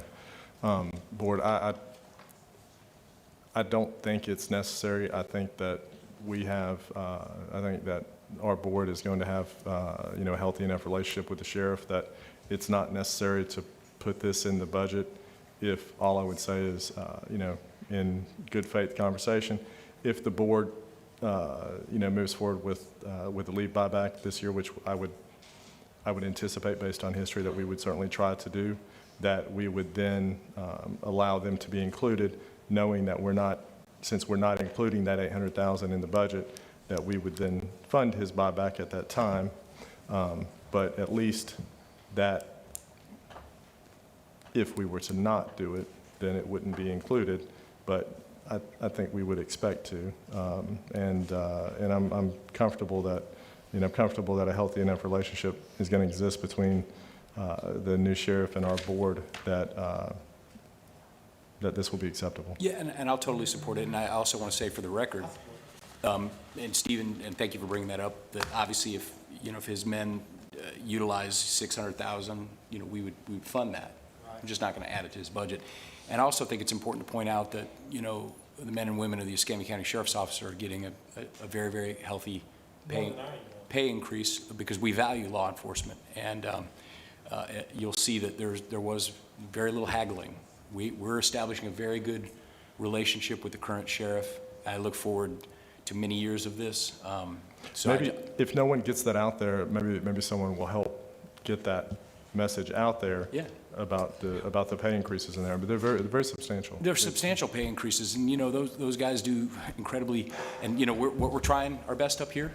We just settled with the firemen. We gave the firefighters a $10,000 raise. The starting firefighters, that's significant. And we've attempted to do the best we can for our corrections guards. We've given raises. We've settled with every unit, I believe, right, Wes, except for the ATU operational, right? Operational still out there, and ECAT, the contract as a whole is still open. But the board, and I of course speak for myself, but the board, we value these first responders. We value our corrections guards. We value our sheriff's deputies. So we think it's important to let you know that these are tough times, but we're giving big raises to the men and women of the Escambia County Sheriff's Office with no haggling over the budget. And next year, when I'm the chairman, my intention will still be to do a multi-year deal. We've got to let people know that this is the place to work. Thank you, Mr. Chairman. And Jeff, as Commissioner Berry said, we share a very healthy relationship with Sheriff Simmons. I was at the Implicit Bias last night with him and Santa Rosa Sheriff and Chief Randall, and have known Chief Simmons for many years. I think that we've been more than gracious. We didn't negotiate, we didn't haggle. It's what the sheriff requested, and we provided. I look forward as we move into the beginning of the year, how we bring, particularly to our custodial staff and many of our lower-end people, how do we bring them up to the number that they deserve as well. I do agree that public safety is important, but Robert, I'll be very supportive of you when we come back and take a closer look at this budget at the first of the year to bring about as much equality in pay as we can, but still being good stewards without having to, quite frankly, raise taxes. And so you're absolutely right. And Commissioner Berry, I agree with you. Whatever the lead buyback is, if it's 600, it's 600. If it's 900, it's 900. But we'll keep it till they need it. Right. Yeah. So how are you going to put that into do you have a motion? You're gonna put your turn's next year. Yeah, I know. Keep things going. Yeah, no. So on the, Commissioner May, on what you just said about the operational unit, I think what I discussed with Wes this afternoon, I think we're definitely headed in the right direction. I look forward to hopefully reaching an agreement with them, and especially some of the positions you've highlighted, and also the ones that we're hurting in to get people working. In terms of the sheriff's buyback, last year when we ended up doing it, they were excluded.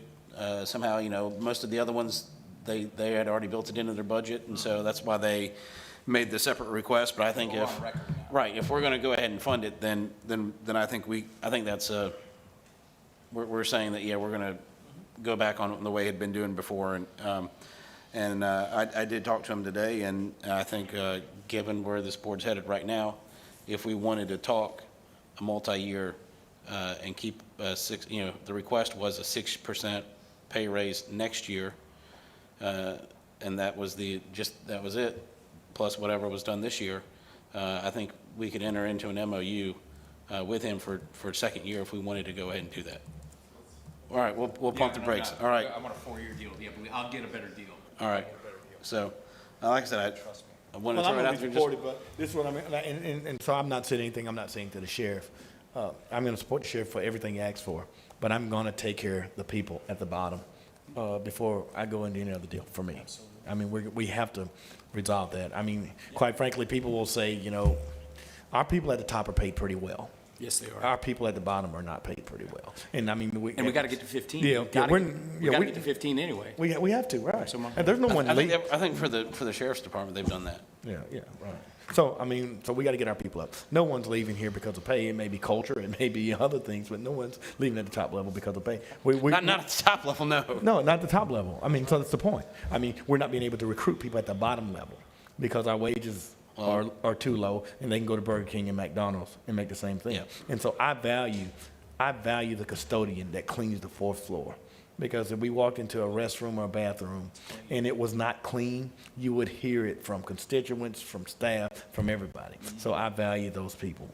And I value the guy that's picking up paper. I value the guy that's on the dump truck. And so that's what we're And they're gonna not bring just over back here from. on the fourth floor. I mean, they're taking care of this whole building. well, okay. They're taking care of across the street. They're taking care of that's the Bosenham Park. courthouse, right? I mean, that's the courthouse where all the public uses is and. If someone comes to a community center and the restroom's not clean, or someone goes to Bosenham Park, or someone goes to a public library, I mean, and it's not, I mean, these people have been on the front line of COVID, of German, sanitizing our buildings, risking. I mean, they didn't get time off. I mean, a lot of people were able to go and work from home. Administrative staff could take their laptop and work from Kalamazoo, and where those who had to make sure they sanitize and clean didn't get any COVID time off. And so we have to recognize those employees, and that's important to me. Before we do anything else, I mean, I'm not going to be supportive, Joe, of doing anything until we correct that.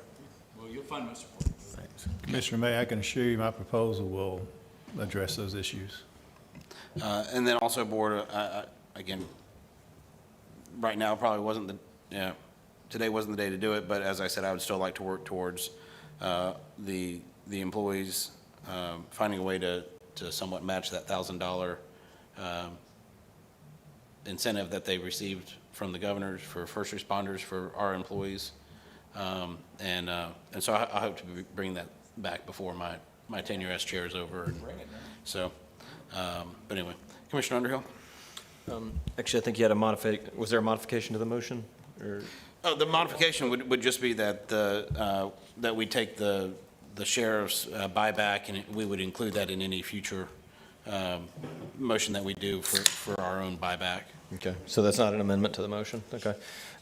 So quick question. I mean, I guess it would have to be in the sense that, Well, Mr. Chair, we accept a friendly amendment from my colleague, There you go. Commissioner There you Berry. go. So Okay, thank you. that motion stands with the friendly amendment from my colleague in the north end. I was just trying to make it easy for the folks at the end. yep. Yeah, that's it. No, I usually get a thumbs up check before we shoot off the. Yeah, Right, the motion stands, the amendment is fine. Okay. So Wes, quick questions for you. We have the budget that we're about to approve here tonight.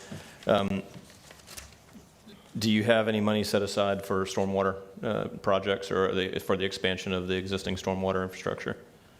Any monies for those type of efforts would be through local option sales tax. Only through local option sales tax? And whatever And grants. grants, are- but not any of that comes out of our ad valorem, correct? That's correct. Okay, and same question with regard to streets and sidewalks. None of the budget that we're passing tonight has any projects or any expansion or improvement of our streets and sidewalks, correct? That's correct. Right. I think that we should probably all take a moment and reflect that we are about to spend $500 million and not make one improvement to a stormwater pond, a street, or a sidewalk. Now, granted, the people have voted in place the local option sales tax that's supposed to augment our infrastructure, among other things. But it is clear that it has completely replaced our use of ad valorem taxes to do those most basic functions of government. $500 million to be spent that will not address any of those at all. And we are relying 100% on the local option sales tax to take care of those very critical functions of local government. Except it pays for the vast majority of the people that are doing that work at Public Works. I mean, Correct. Public Works is not funded by LOST, the personnel. That's right. Thank you, Commissioner. Appreciate that. Well, you're incorrect, so Yeah. I suspect you would appreciate it. It's, there's also considerable funds in CRA projects, which I'm sure you're aware are sourced out of ad valorem. Those are considerable CRA projects that are going to happen.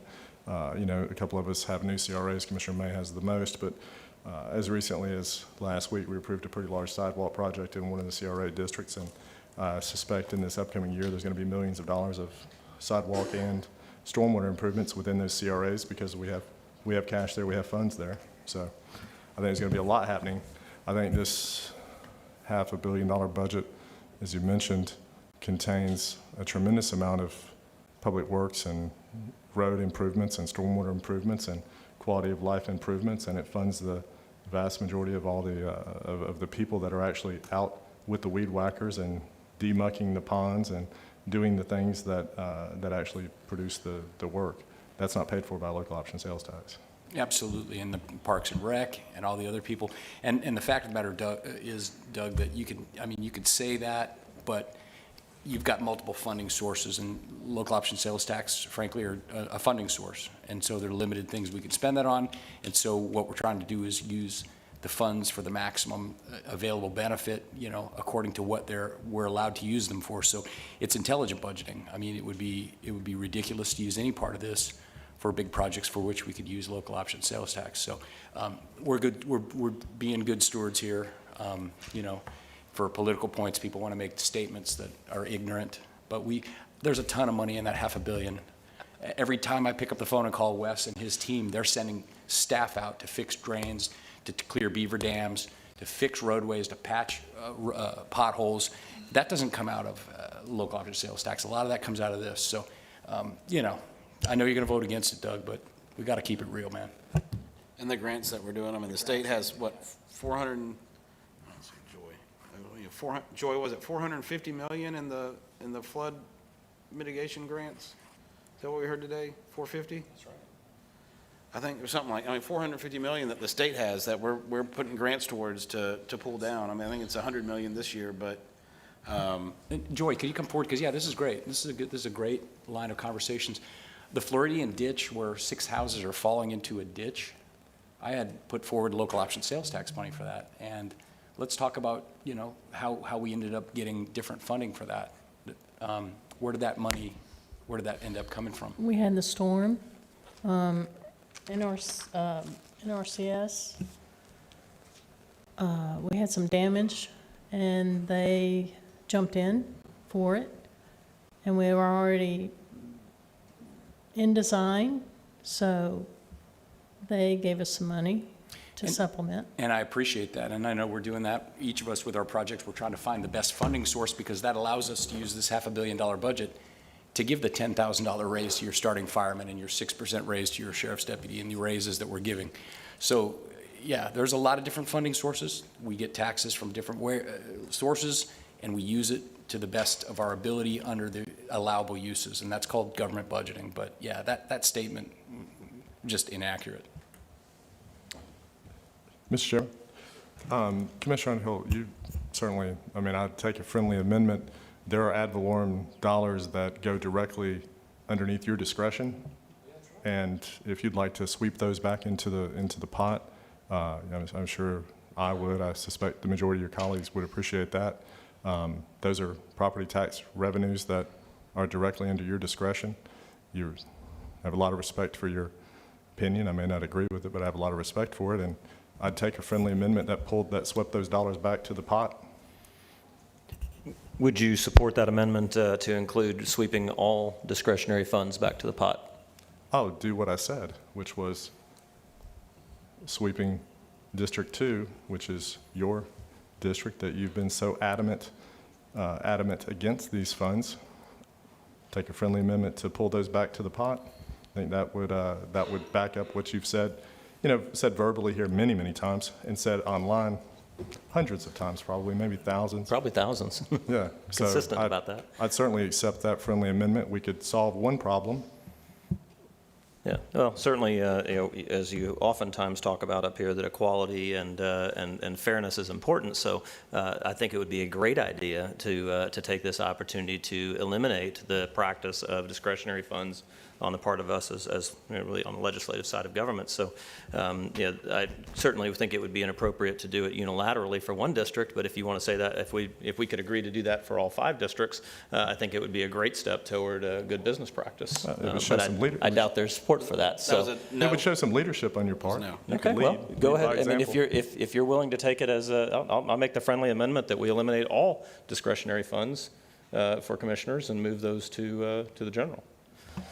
As I suspected. No, it's a very reasonable thing to suspect. Mr. Chairman. Thank you for the effort, though, Mr. Commissioner. Mr. Chairman, May. I welcome an opportunity when we can reduce overhead in our general fund and move money to sidewalks and stormwater.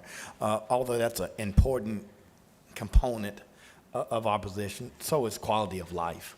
And so I'm not going to ever support anything that doesn't enhance the quality of life. So human services and the things that we're able to do with helping young people. Someone who is addicted to heroin is not concerned about the flooding of their street. Children that can't eat, although they're flooded inside of a building and can't go to school, they want to make sure that they got food. And so although, Doug, I concur, I've said since I've been on here, and I've been the Democrat, reduce the budget by 20% and move the money into stormwater and sidewalks without negating the responsibility of our number one priority is the public safety, public health, and well-being of the citizens. And so, we do have a responsibility of a government to take care of our citizens. And so, within this budget, whether it's a youth development program or a community center program or a feeding program, that responsibility is just as critical as providing a sidewalk or a holding pond within our community. And so I look forward to the point when we bring about more dollars for flood mitigation. I've dealt with it all week. And so I hope that we can get more community block grant monies. I hope that Joy and her staff can go after more money. I hope that we can reduce the general fund budget to be able to put more money into that. But until we get there, we have to continue to live with what staff has recommended. And unfortunately, even beyond our term of service, we're going to have poverty, we're going to have homelessness, and we're going to have flooding. And so we'll continue to have to address that problem. And when we resolve those problems, that'll be the day they'll have no need for 5 elected commissioners. Thank you, Mr. Chairman. Thank you. All right. So no friendly amendments. Any further discussion? All right, please vote. Well, we could cut back all the money we put into these voting machines, and that probably could get some sidewalks. Yeah. Sorry, Commissioner May, did you vote? Yeah, rollback, yeah. I mean, we only spent, $1 million. That could do a lot of things. Yeah. All right, so sorry, all in favor? Yeah, I mean, All right. Opposed? Yeah. All right, the motion passes 4-1. Commissioner Underhill, dissent. Board adoption of the annual budget for the Santa Rosa Island Authority. Any speakers? No, sir. Move the item in the affirmative as presented. Second. Commissioner Bender. Yes, sir. So I'm going to take it that they haven't approved any leases in some period of time? Are we? We're still operating under the same premise that if one gets, if one gets, goes in front of them, it is sent to us so that we have the option to do it. The ones that have come are the ones that are considered the perpetually renewing, that are renewed under like terms and conditions, are the ones that I am aware that have been renewed. I mean, I just haven't seen any. So have there not been any? There that have fall not in? been in a while. Usually when I get them, I give them to the attorney to distribute, so that we are aware of it before the Santa Rosa Island Authority votes on it.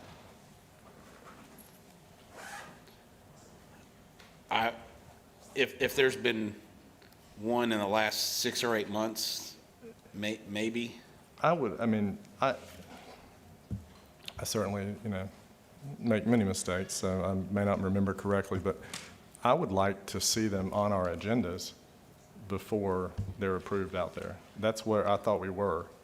I thought that's what we had decided on. We were, my understanding is the practice we've been doing is that they notify me when it's on their agenda.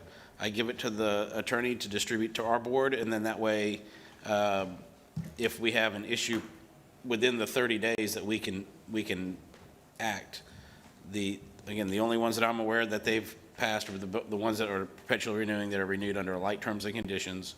I mean, if they're paying property taxes, okay. Yes. But if they're not paying property taxes, then I thought our board took action to see those before they were renewed. I thought that's And what I'm not aware that any have been renewed that are not paying property Okay, taxes.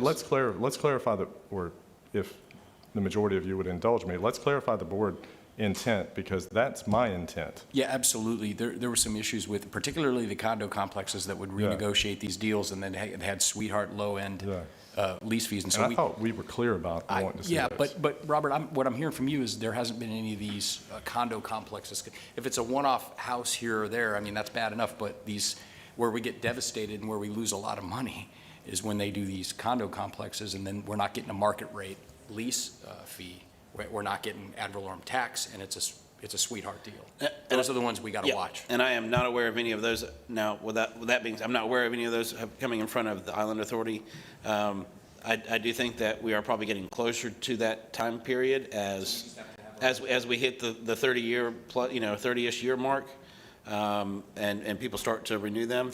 I know we've also been working with Madam Attorney. Actually, I haven't heard anything on that in a little bit, but we did have a bank reach out to us saying that they were having trouble financing. I know we put them in contact with a couple people, and Yeah, I think that sort of landed on that was a one or two off thing with Fannie Mae, and it wasn't necessarily a widespread universal problem. okay.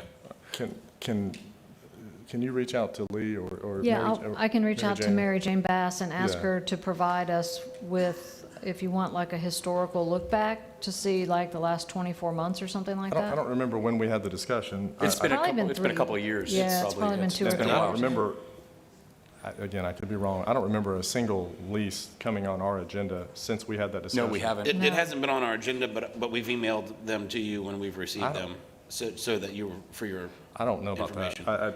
I think the way to do it, Maybe. Stephen, what I'm hearing from Stephen is, and what I'd like to see is put it on an agenda, just to, and then we can look at it and we'll have eyes on it. But my concern is just for the big condo complexes that will be coming in. Right. I mean, with the action that we took 5 or 6 years ago, from my point of view, we are so invested on the island right now with you're talking about ad valorem revenue. We're so invested with ad valorem revenue on the island now that we weren't 6 or 7 years ago, that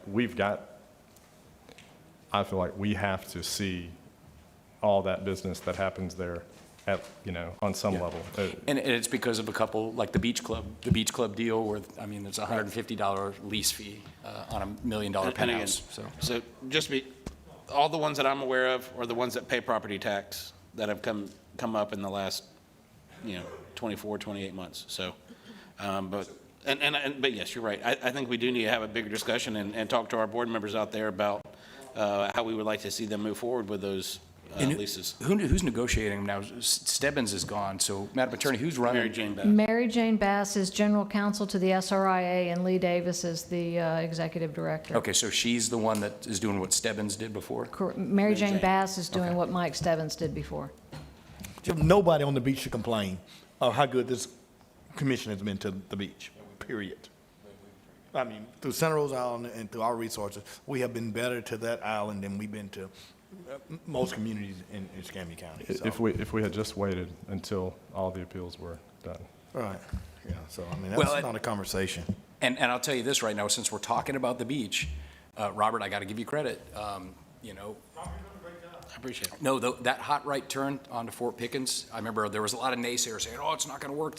It's been fantastic. Not having the stopping for the toll booth is amazing. I am worried about the collections because I've probably gone through that booth 100 times. I haven't got a bill over the last month, so I don't know. Even before that, I was going through pretty regular, so. You better file that. You may be up on go out there a lot You may be now. on a cartoon or ethics complaint. Well, I'm just waiting for the bill to come, but what I'm saying is there, if I'm not getting it, or other people not getting it, but in terms of traffic moving throughout the summer on that island, it's been fantastic. You live out there full time. It's much better. There were people that said, no way, that won't help at all. We got to have this or that, or we got to have these, elaborate other things. And I think you've done a good job, so I appreciate it. Kudos. The hot I can't right- wait till the you hot bring right forth is paid also- parking out there, Robert, that we can really get some revenue. You bring paid parking, you'll find my support. Yeah, well, keep them both, Jeff. No, we're Yeah, we're do looking the at toll and park- master, parking. master plan, so. Yeah, yeah. All right.